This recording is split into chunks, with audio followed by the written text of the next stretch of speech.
সুপ্রিয় শিক্ষার্থী বন্ধুরা, সকলকেই জানাচ্ছি আজকের এই ক্লাসে স্বাগতম।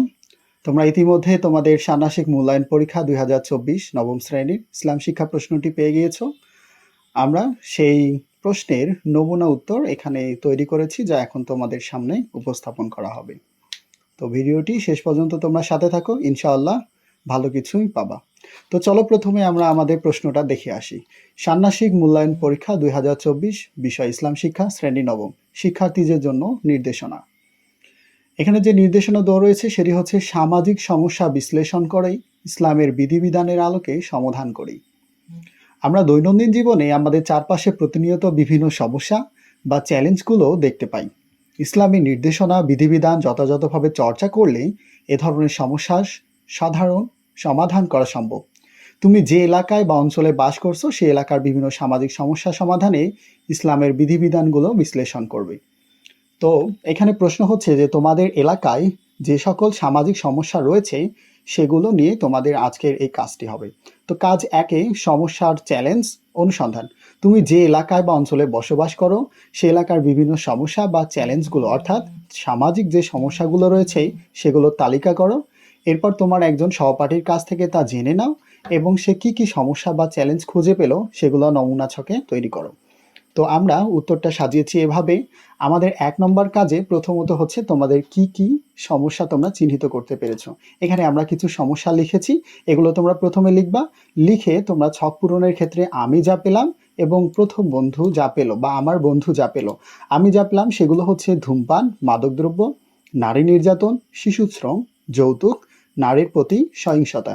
এগুলো হচ্ছে তোমার পাওয়া সামাজিক সমস্যা।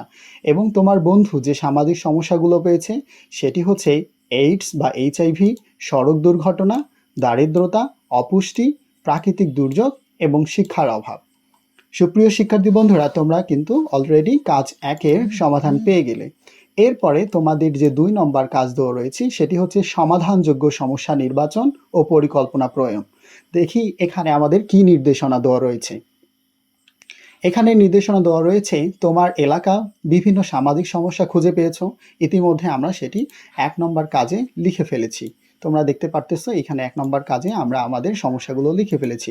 এখন বলা হচ্ছে এবার 4 জন সহপাঠী আলোচনা করে কাজ 1-এর তালিকা হতে একটি সমস্যা নির্বাচন করো যে সমস্যাটি সমাধান করা তোমাদের পক্ষে সম্ভব হবে। আসলে সামাজিক সমস্যাগুলো একার পক্ষে কখনো সমাধান করা সম্ভব নয়। তো এটা সামষ্টিকভাবে হচ্ছে আমাদের সকলকে সমাধান করতে হবে। সমস্যাটি নির্বাচনের পক্ষে এককভাবে তোমার যুক্তি তুলে ধরো। এখানে নমুনা ছক দেওয়া রয়েছে এবং সেই নমুনা ছকটি তোমাদের পূরণ করতে হবে। তো আমরা তোমাদের জন্য নমুনা ছকের একটি হচ্ছে নমুনা উত্তর তৈরি করেছি। তো আমরা যেটা বলতেছিলাম যে আমাদের যে সামাজিক সমস্যাটি রয়েছে সেটি আমরা নিয়েছি দারিদ্রতা। এখানে তোমরা উপরে বড় করে লিখে দিবে দারিদ্রতা। তো দারিদ্রতা একটি জটিল সামাজিক সমস্যা যা এককভাবে সমাধান করা কঠিন। শুধুমাত্র দারিদ্রতা নয়, এখানে আমাদের সামাজিক যত ধরনের সমস্যা রয়েছে সবগুলোই এককভাবে কখনো সমাধান করা সম্ভব নয়। এটি সমাধানের জন্য সরকার, বেসরকারি সংস্থা, ব্যক্তি এবং সমাজের বিভিন্ন স্তরের মানুষের যৌথ প্রচেষ্টা প্রয়োজন। দারিদ্রতা সমাধানের সহযোগিতামূলক পদ্ধতি 1. শিক্ষায় ও সচেতনতা। শিক্ষার মাধ্যমে মানুষকে দারিদ্র্যের কারণ এবং এর প্রভাব সম্পর্কে সচেতন, স্বাস্থ্য, পরিবার পরিকল্পনা এবং কর্মসংস্থান সম্পর্কিত শিক্ষা প্রদান করা সম্ভব হয়।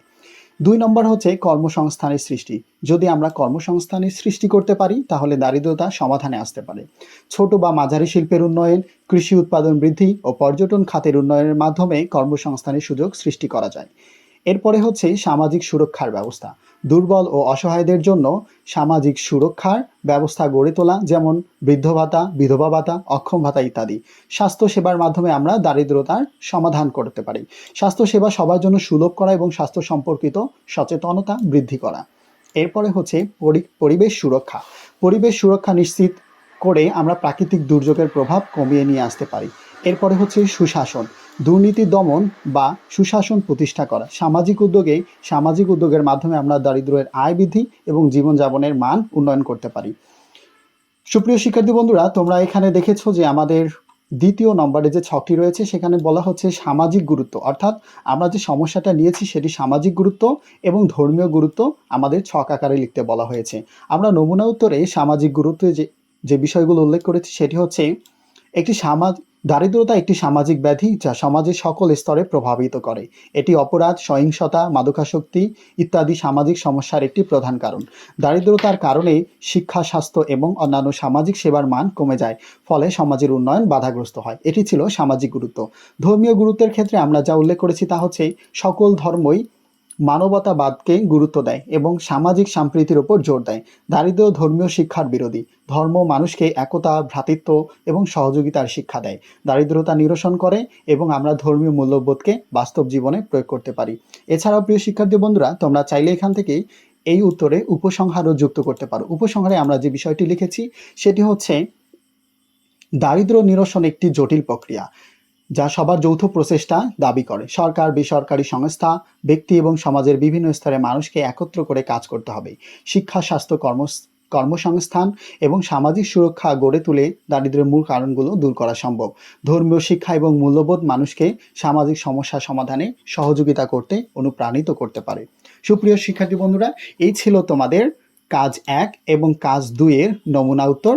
তোমরা যারা আমাদের এই ভিডিওটি দেখতেছো, আশা করি তোমরা এখান থেকে উপকৃত হবা এবং যদি আমাদের এই ভিডিওটি পছন্দ হয় তাহলে অবশ্যই লাইক এবং সাবস্ক্রাইব করে রাখবা।